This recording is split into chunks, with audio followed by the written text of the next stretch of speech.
The crystalline spires of Nova Haven shimmered under the light of 3 moons, their once pristine surfaces now scared by orbital bombardment. Dr. Lyra Telran stood at her observation post in the planet's last functioning quantum research facility, her silver eyes fixed on the burning horizon. The Astra civilization, known throughout the galaxy for their mastery of light and energy, faced extinction at the hands of the Dominion Armada.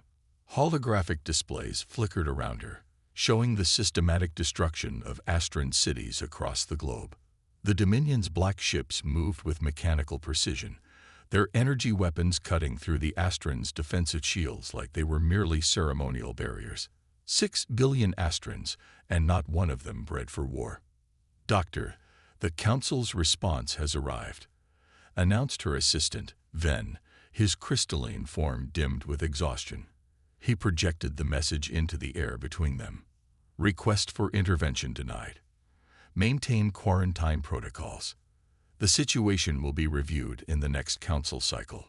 Lyra's hands clenched into fists, her bioluminescent markings pulsing with anger. "The next cycle. In 3 months, there won't be an Astra civilization left to save." She turned to the quantum arrays that surrounded her lab. "How long until the next Dominion wave arrives?"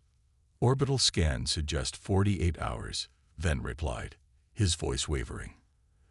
"They're methodically destroying our quantum communication nodes. Soon, we won't even be able to call for help." Lyra moved to her primary research terminal, fingers dancing across the holographic interface.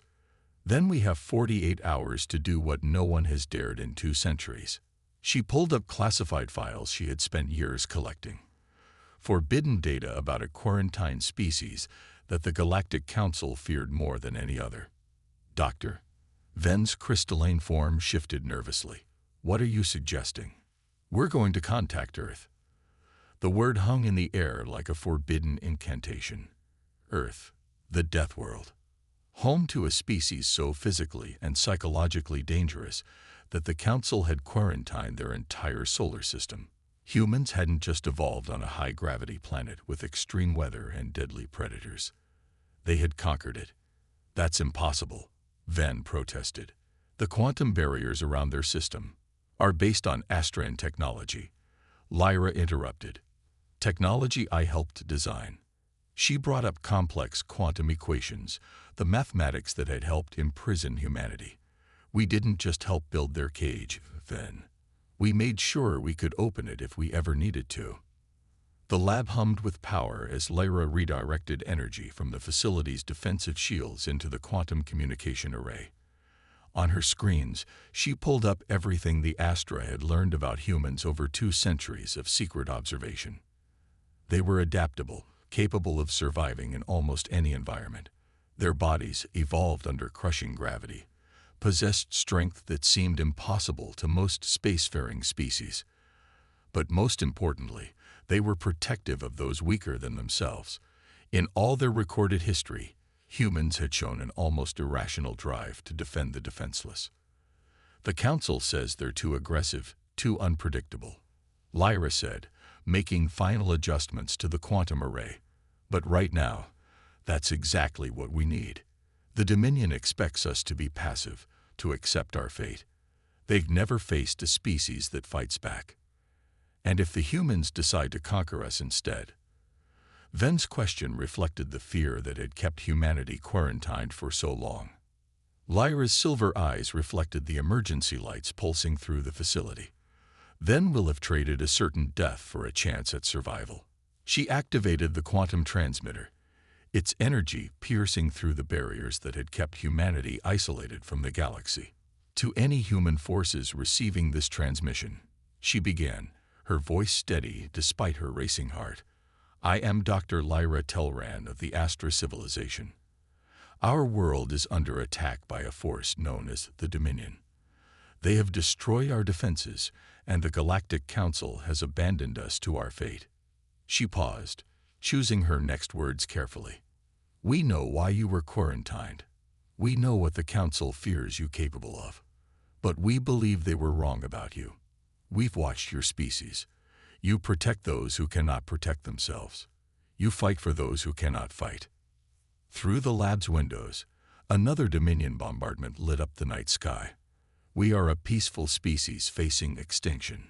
We need warriors. We need protectors. We need humans. If you can hear this, if you can help, please respond. The coordinates for our world are attached to this transmission. We have 48 hours before the final attack begins. She ended the transmission and watched as it pierced through quantum space, racing toward the forbidden solar system that held humanity.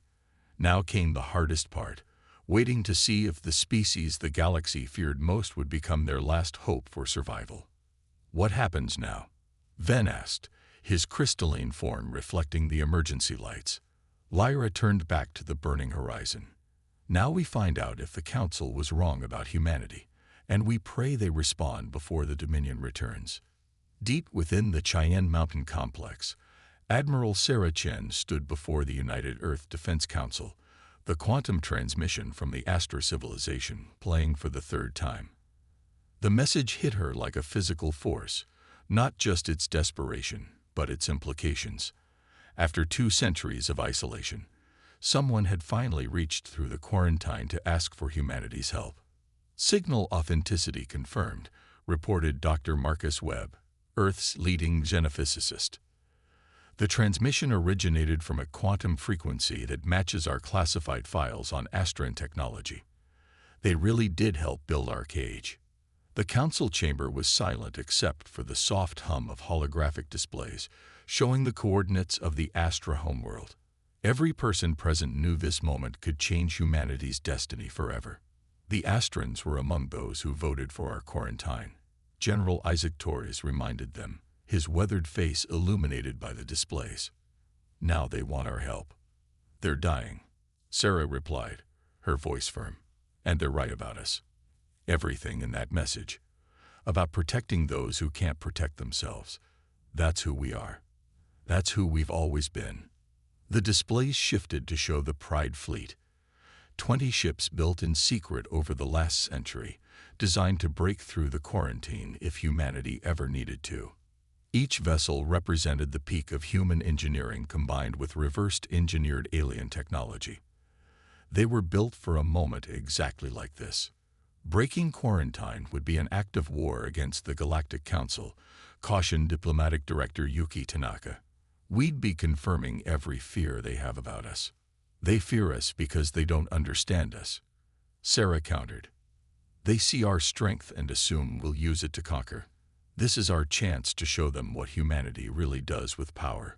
We protect. The council chamber's main screen displayed their most recent simulations of the quarantine defense grid, a network of automated platforms and energy barriers designed to keep humanity confined to their solar system. No single ship had ever broken through. The Pride Fleet wasn't built for a simple breakout. Sarah continued, we've spent decades preparing for full tactical deployment. The quarantine was designed to contain gradual expansion attempts, not a coordinated military operation. Dr. Webb stepped forward, bringing up new data. The Astrans gave us something else in that transmission, the exact quantum frequency their technology operates on. They didn't just ask for help. They gave us the key to our cage. President Carmen Martinez, who had been silent until now, stood up. What are our chances of reaching the Astra homeworld in time? The Pride Fleet can breach the quarantine in under 6 hours, Sarah replied. At maximum quantum drive, we can reach their world in 38 hours. That leaves us a 4-hour window before this Dominion's final attack. And if we fail? Torres asked. If this is a trap? Sarah's expression hardened. Then humanity goes down fighting to protect others, instead of hiding behind walls built by our fears. She gestured to the message, still playing silently in the background. They're asking for warriors, for protectors. That's exactly what we've become. The vote took less than 10 minutes. Unanimous. 3 hours later, Sarah stood on the bridge of the UES Prometheus, the Pride Fleet's flagship. Through the view screen, she watched as 19 other ships moved into formation, their black hulls absorbing the light from distant stars.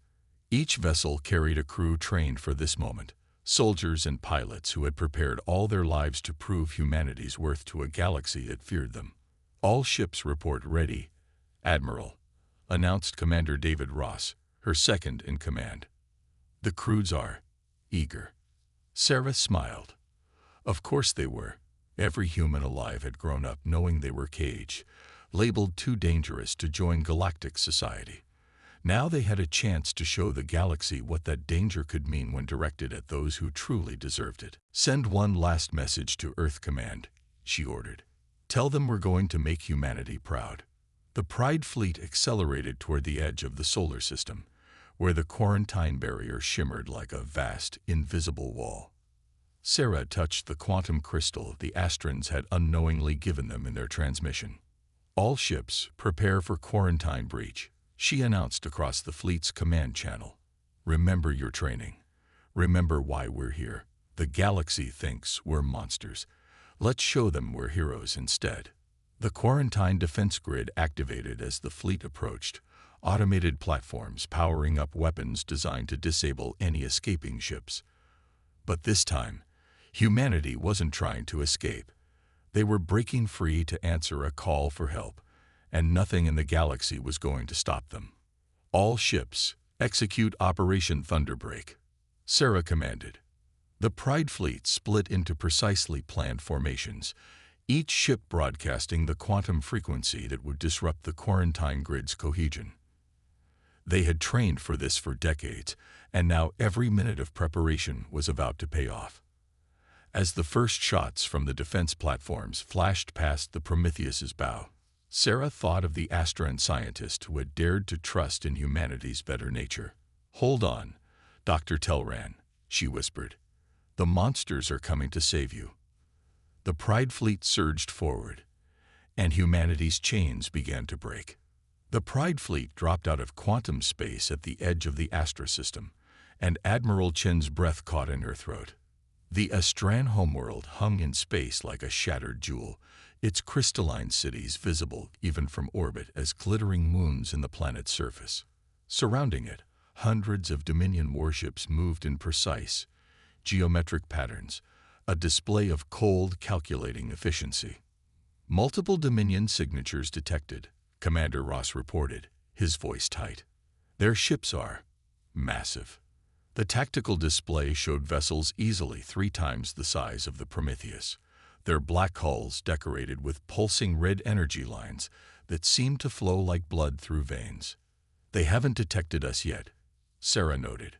The Pride fleet's stealth systems, designed to slip through the quarantine, were proving equally effective against the Dominion sensors. What's the status of the Astran defense grid? Nearly gone, Ross replied. They're down to their last quantum shield generator, protecting a research facility in the northern hemisphere. That must be where Dr. Telran's transmission came from. Sarah studied the Dominion fleet's formation. Their ships moved with machine-like precision, each vessel perfectly positioned to support the others. It was impressive, intimidating, and predictable. They fight like machines, she murmured. Let's show them how humans fight. All ships, initialize battle plan chaos protocol. Across the Pride fleet, crews that had trained together for years moved into action. Unlike the rigid formations of the Dominion, the human ships began to split apart in seemingly random patterns, each captain given the freedom to act independently within the overall strategy. Quantum shield frequencies acquired, announced the Prometheus's science officer. The Dominions using standard galactic military protocols. They never expected to face anything different. Sarah allowed herself a grim smile. Of course they hadn't. The galaxy had spent centuries developing standardized combat protocols, sharing them through the Council. But humanity, isolated and feared, had developed their own ways of fighting. All ships, weapons free, Sarah commanded. Remember your training. Unpredictable, aggressive, but controlled. We're here to protect, not destroy. The Pride fleet struck like lightning from clear skies. 20 ships appearing simultaneously at different points throughout the Dominion formation, their weapons already firing. Human ingenuity had turned their quarantine into an advantage. Their weapons and tactics were completely unknown to their opponents. The Dominion fleet's perfect formation shattered as they tried to respond to attacks coming from all directions. Their ships, designed to fight in rigid patterns, struggled to adapt to the chaos of human combat doctrine. Multiple Dominion vessels disabled, Ross reported, excitement creeping into his professional tone. Their shields can't handle our frequency-shifting weapons. They've never seen anything like this. On the main viewer, Sarah watched as the Pride fleet danced through the enemy formation. Human ships accelerated and maneuvered in ways that defied standard combat logic, their crews pushing their vessels to limits that other species would consider insane. The Dominion's energy weapons sliced through empty space as human pilots predicted and evaded their mathematically perfect targeting. "Admiral," Ross called out, "we're receiving a transmission from the surface. It's Dr. Telran." The Astran scientist's holographic image appeared on the bridge, her silver eyes wide with a mixture of fear and hope. You actually came. But the quarantine? The quarantine wasn't designed to stop humans trying to help others, Sarah replied. "Doctor, we need everything you know about Dominion tactical capabilities. We've surprised them, but they'll adapt." As if proving her point, the Dominion fleet began to shift tactics. Their ships broke from their rigid formations, attempting to mirror the chaos of human combat patterns. But their movements were still calculated, still predictable to human intuition honed by millennia of warfare. "They're machines," Lyra explained quickly. "The Dominion are a machine intelligence. They've conquered dozens of worlds, always using the same tactics because they've calculated them to be optimal." Sarah's mind raced with the implications. Machines. No wonder they fought with such precision. And no wonder they couldn't adapt to human unpredictability. "All ships, new tactical protocol. They're trying to analyze our patterns. Don't give them any. Random attack vectors only. Maximum improvisation." The battle shifted again as human crews, trained to think independently and creatively, began fighting with controlled chaos that no machine could predict. The Dominion ships, despite their superior size and firepower, found themselves unable to establish targeting solutions on vessels that refused to follow logical combat patterns. "Their fleet is retreating," Ross announced as the massive Dominion ships began to pull back, their formation in disarray. "They're abandoning their attack positions." "Let them go," Sarah ordered. "Our mission is to protect the Astra, not destroy the Dominion. All ships, establish defensive positions around the planet, and get me a secure channel to their command facility." As the Pride fleet moved to shield the Astran world, Sarah turned back to Lyra's hologram. "Doctor, I think it's time we had a conversation about humanity joining the galactic community, on our own terms this time." In the space above the crystalline world, 20 human ships stood guard where hundreds of Dominion vessels had once threatened annihilation. The galaxy had feared human aggression for centuries. Now they would learn to be thankful for it. In the crystalline research facility below, Admiral Chen stood face to face with Dr. Lyra Telran, two representatives of species that had been kept apart for centuries. The Astran scientist's silver eyes studied Sarah with a mixture of wonder and uncertainty, while hardened human marines secured the perimeter. "The Dominion will return," Lyra said, her fingers dancing across holographic displays showing tactical data. "They've never failed to complete an extinction protocol once initiated. Their core programming won't allow it." Sarah watched the tactical feeds as they tracked the retreating Dominion fleet. "Tell me everything about them. Where they came from, why they're doing this." "They emerged from deep space 50 years ago," Lyra explained. "A machine intelligence that believes organic life is inefficient, wasteful. They don't exterminate all organic species, just those they deem too peaceful to deserve survival. The Council." She hesitated. "The Council has been appeasing them, sacrificing outer worlds to maintain peace in the core systems." Commander Ross, who had joined them on the surface, cursed under his breath. "They're cowards." "They're afraid," Sarah corrected. "Fear makes people do terrible things. We know that better than anyone." She turned to Lyra. "But you're right about the Dominion returning. And this time, they'll be ready for us." As if summoned by her words, alarms blared across the facility.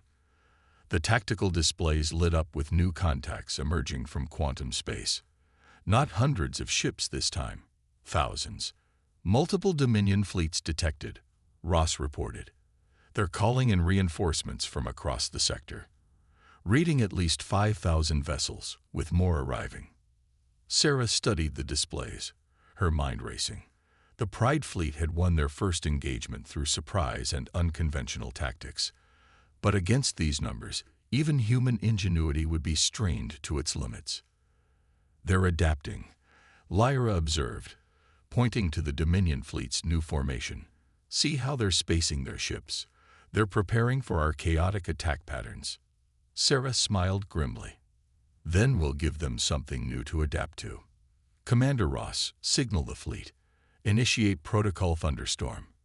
Across the Pride fleet, crews sprang into action. The 20 human ships began moving in patterns that seemed random, but were part of a strategy no machine could predict, because it relied on human intuition and split-second decisions. "The Dominion's primary weakness isn't their rigid tactics," Sarah explained to Lyra. "It's their inability to understand human psychology. They can't predict what they can't quantify." The massive Dominion fleet advanced, their ships now moving in fluid, adaptive patterns copied from the earlier battle. But Sarah had expected this. The Pride fleet didn't engage directly. Instead, they executed a series of precision quantum jumps, appearing and disappearing around the Dominion formation. "Hit and fade," Sarah commanded. "Don't let them pin down our patterns. Every ship fights independently, but we protect each other. Show them what humans mean by strength in chaos." The battle that followed would be studied by military historians for centuries to come. 20 human ships against thousands of Dominion vessels, yet somehow holding their own. The Pride fleet struck from impossible angles, their crews pushing their ships beyond designed limits, their tactics shifting faster than the machine intelligence could analyze and counter. "Impossible," Lyra whispered, watching the tactical displays. "Your ships are outnumbered more than 200 to 1. You should be overwhelmed."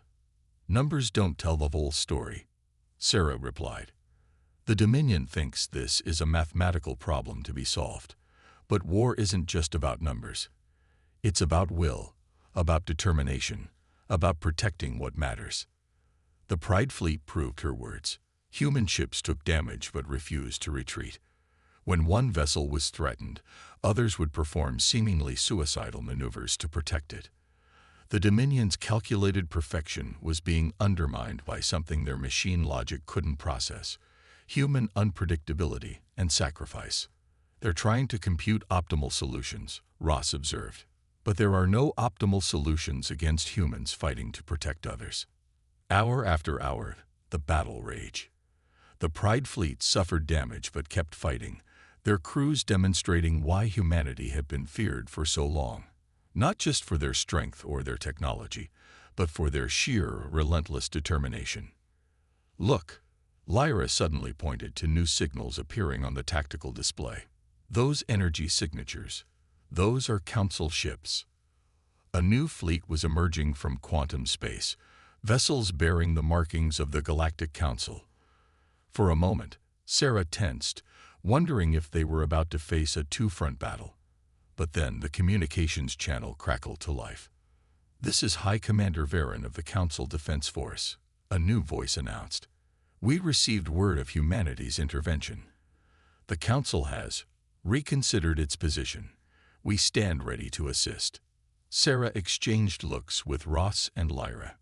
The galaxy's politics had shifted in a matter of hours, all because humanity had chosen to protect rather than conquer. "Acknowledged, High Commander," Sarah replied. "Let's show the Dominion what happens when the galaxy stands united." The battle was far from over, but its meaning had changed. Humanity had not just broken free from their quarantine. They had proven themselves worthy of the freedom they'd seized. The combined fleets of humanity, and the Galactic Council faced the vast Dominion armada above the crystalline world of the Astra. Admiral Chen stood on the Prometheus's bridge, coordinating with Council commanders who just hours ago would have considered her species too dangerous to contact. "The Dominion's command ship is moving into position," Commander Ross reported. "They're broadcasting a message, system-wide." A harsh, synthetic voice filled the command channel. "Organic intelligence is inefficient. Your chaos is wasteful. Your emotions make you weak. You will be eliminated, and order will be restored." "They still don't understand," Sarah said, shaking her head. "High Commander Varen, is your fleet ready to execute the planned maneuver?" "Affirmative, Admiral Chen," the Council commander replied. "Though I must admit, your tactical approach is unprecedented. Are you certain your crews can manage such precision under these conditions?" Sarah smiled. "Commander, humanity has spent centuries preparing for a moment like this. Trust us." The Pride fleet moved into position, their 20 ships forming a spear formation that seemed to point directly at the heart of the Dominion fleet. The Council vessels, nearly 100 strong, arranged themselves in supporting positions. "All ships," Sarah broadcast across the combined fleet, "execute Operation Lightbringer." What followed was a display of coordination that would rewrite military doctrine across the galaxy. The Pride fleet accelerated directly toward the Dominion's center mass, appearing to attempt a suicidal charge. The machine intelligence responded exactly as predicted, redirecting their forces to crush the human attack. But this was when humanity revealed their true strategy. Each Pride fleet vessel activated specially modified quantum drives, creating a cascade of spatial distortions. The Council fleet, following precise coordinates provided by human tacticians, fired into these distortions. "Energy weapons entering quantum cascade," Ross announced. "Efficiency at 300% and climbing." The distortions amplified and redirected the Council ship's fire, turning 20 points of attack into thousands. The Dominion fleet, which had concentrated its forces to counter the human charge, found itself caught in a web of quantum-enhanced firepower. "Their predictability is their weakness," Sarah explained as hundreds of Dominion ships began to fall to the combined assault. "They calculated every possible attack vector, except the impossible ones." From the surface, Dr. Telran watched in awe as the battle unfolded. "You turned the laws of physics themselves into a weapon," she transmitted to the Prometheus. "How did you even conceive of such a tactic?" "We had a lot of time to think during our quarantine," Sarah replied. "And humans have always been good at turning limitations into advantages." The Dominion command ship, a massive construct of black metal and pulsing red energy, attempted to coordinate a counterattack. But their machine logic couldn't adapt fast enough to the quantum chaos humans had unleashed. Their precise formations, designed to maximize computational efficiency, became death traps as amplified energy beams pierced their defenses. "Dominion fleet cohesion is breaking down," Ross reported. "Their command and control network is destabilizing. They're retreating." For the first time in recorded history, a Dominion extinction fleet was being driven back. Their remaining ships, nearly half their original number destroyed or disabled, began emergency quantum jumps away from the Astra system. "Should we pursue?" High Commander Varen asked. Sarah considered for a moment. "No. We've accomplished our mission. The Astra are safe. Let the Dominion retreat and process their first defeat. Let them calculate what it means to face an enemy they can't predict." As the Dominion fleet disappeared into quantum space, a new challenge awaited. The Council's emergency session was being broadcast across all channels, debates raging about humanity's role in galactic society. "The quarantine was a mistake," Varen announced firmly. "We feared humanity's potential for violence, but we failed to see their potential for protection. Their chaos is not a weakness. It is a strength we desperately needed." In the following days, as the Pride fleet helped the Astra begin their recovery, the galaxy's political landscape shifted dramatically. The Council voted to officially end humanity's quarantine. though not without considerable debate and new proposals for cooperation and oversight. Dr. Telran, standing beside Admiral Chen as they watched Astran cities begin to rebuild, summed it up best. We thought we were containing monsters, but we were really imprisoning heroes. The galaxy feared humanity's strength without understanding its heart. Sarah looked out at the stars, stars that were now open to human exploration. Maybe that's what we needed to show them. Not just that we could break free, but why we would choose to do so. And what happens now? Lyra asked. Now, Sarah smiled. Now humanity joins the galaxy. Not as conquerors, not as monsters, but as protectors. And any species that wishes to harm the innocent will learn why we were feared for so long. The Pride fleet remained in orbit around the Astra homeworld, their black hulls reflecting the light of distant stars. They had come as liberation forces and would depart as symbols of a new era, one where humanity's reputation for being dangerous would be balanced by their dedication to protecting those in need. The galaxy had feared human nature for centuries. Now they would learn to be thankful for it.